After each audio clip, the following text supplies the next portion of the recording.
Spend 10 minutes thinking about your life or spend 10 years wasting it. I think this one's super important. I think we all kind of just try to preoccupy ourselves as much as possible to avoid thinking about the things we don't want to think about.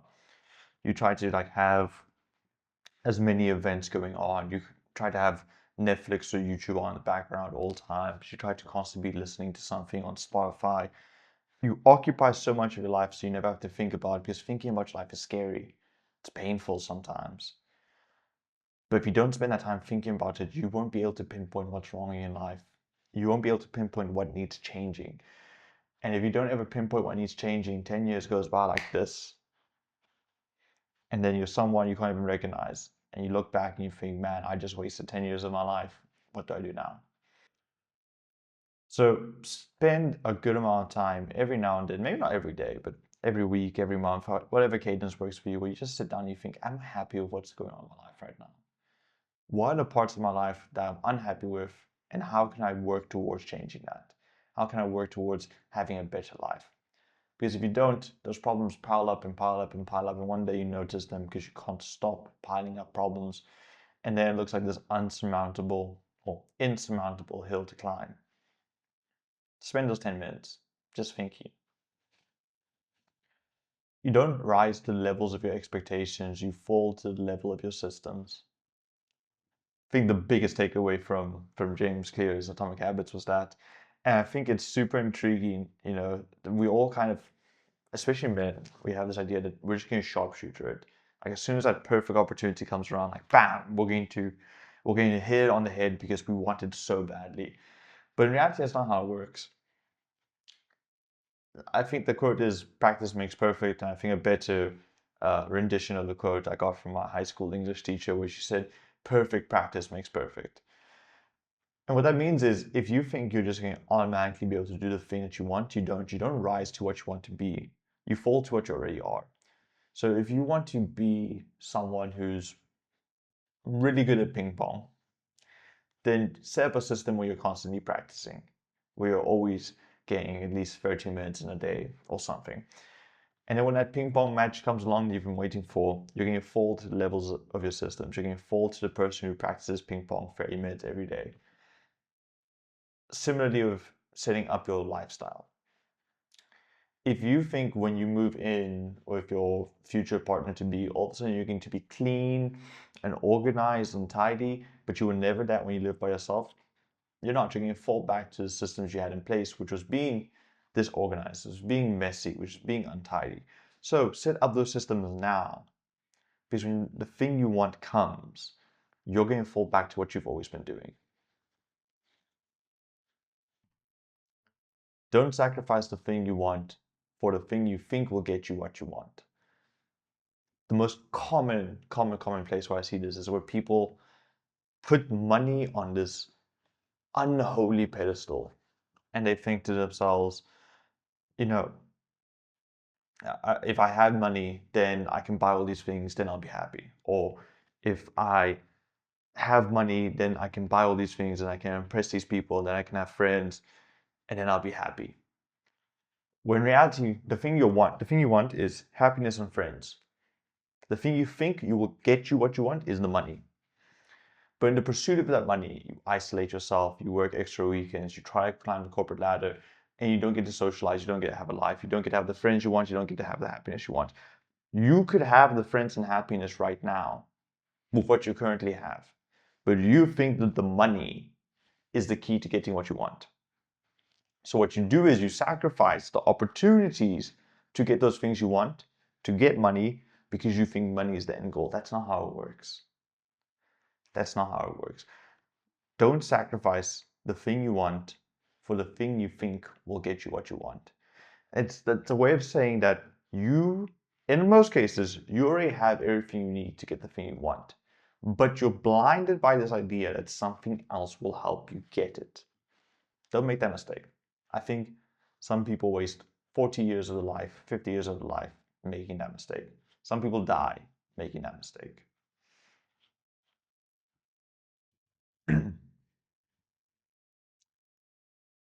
You can be a jack of all trades, not a master. Offload niche decisions to specialists.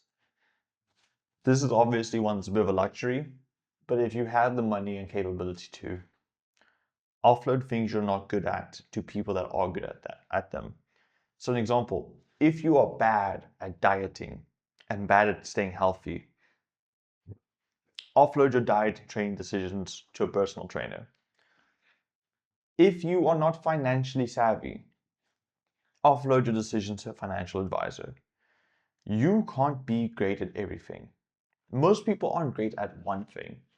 So if something is really important to you and you are not a master in that thing and you don't have the capabilities to become a master in that thing, find someone that is and offload it to them.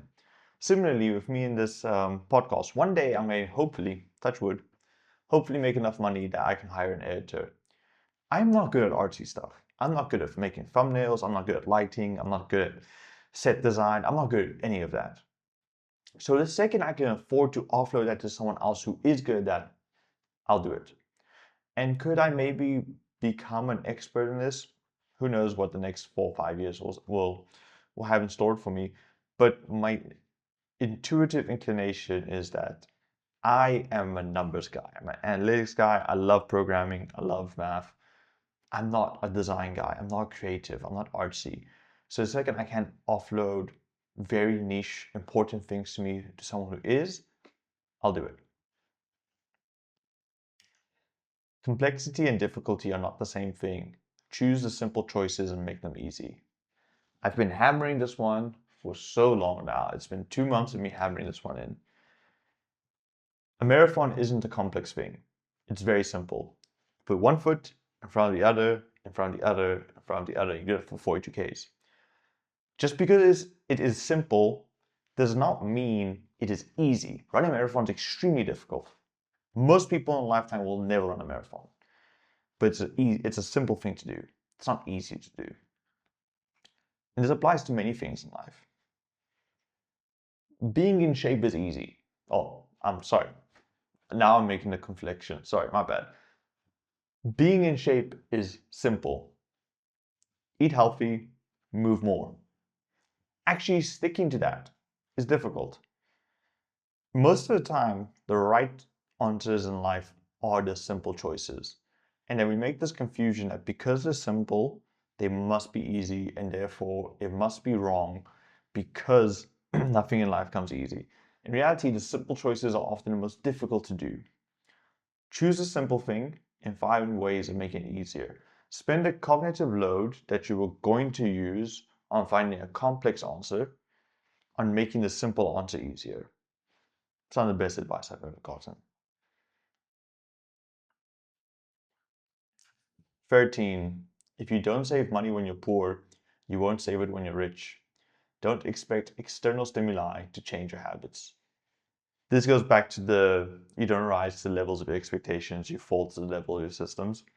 Same concept. I see so many people saying, oh, I don't make enough money. Once I make enough money, I'll start saving then. I think my father was a great example of this. My father never learned how to save money. My father went from being very poor to being very wealthy very fast. And he never learned how to save money, and it bit him in the butt. And he always complained that things are so expensive and he just can't find the time to save money or the room to save money, I should say. I gotta look at his.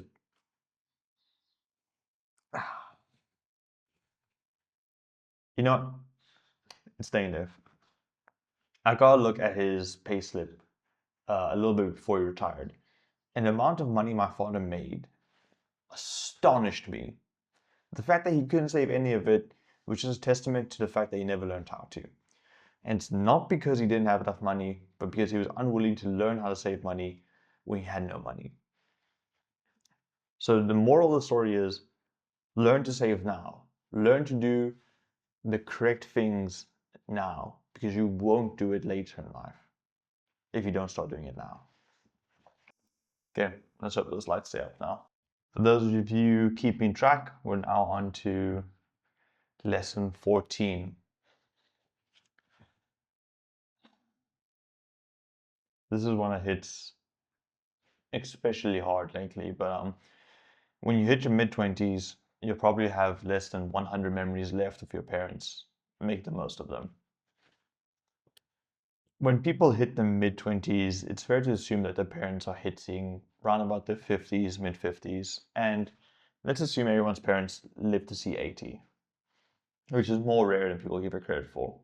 So let's say your parents live to see 80. That means that by the time you hit your mid-20s, they have about 25 to 30 years left.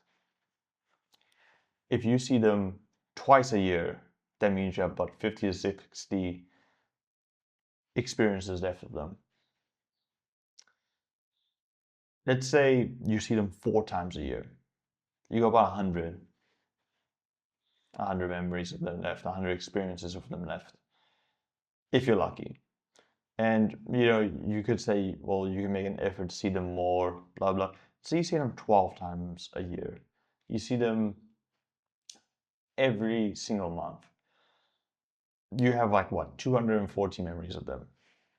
A lot more, but man, I think I learned too late in life to appreciate my parents.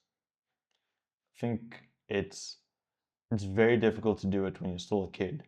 It's very difficult to understand how much effort your parents have put in for you and how difficult it is to raise a kid and how difficult it is to take that endeavor to start a family. And now that I'm in my mid-20s, I appreciate my mom so much, and I wish I appreciated her more throughout my life. So right now, everyone listening to this, if your parents are still around, make the most of your time with them. They may not be perfect, but they did their best, and one day they'll be gone, and you'll miss them, and you're going to wish you made more of the time you had together. You're not special. Most people have the same struggles that you do, so treat them the way you want to be treated. A guy in my Connect group refers to this as the golden rule, which is treat others the way you want to be treated. And I think it's so true. I think if you are having trouble making friends and you see someone else is struggling with that same thing, go be a friend to them. If you see someone is struggling with their weight and you struggle with your weight, go comfort them with the words you wish you heard from someone else. All the things that you wish people said to you when you were struggling with those issues, go say them to them. They're just like you. They deal with the same things that you do. Stop thinking you're special and you deserve to be treated so well by everyone else, but you can't give that treatment out to other people. Most people have the same struggles. Most people have financial struggles. Most people have self-image struggles. Most people were bullied growing up. Most people have the same struggles. So everything that you wish you heard and all the comforting you wish you got, give that to other people. Hey guys, hope you enjoyed that clip from the interview of Agu. If you want to come onto the podcast, remember, all are welcome. Just fill in the form in the description and we'll see if we can have you on. If you want to watch the full podcast, click on the link here. If you want to watch anything else from the channel, click on the link here. Thanks for watching, guys.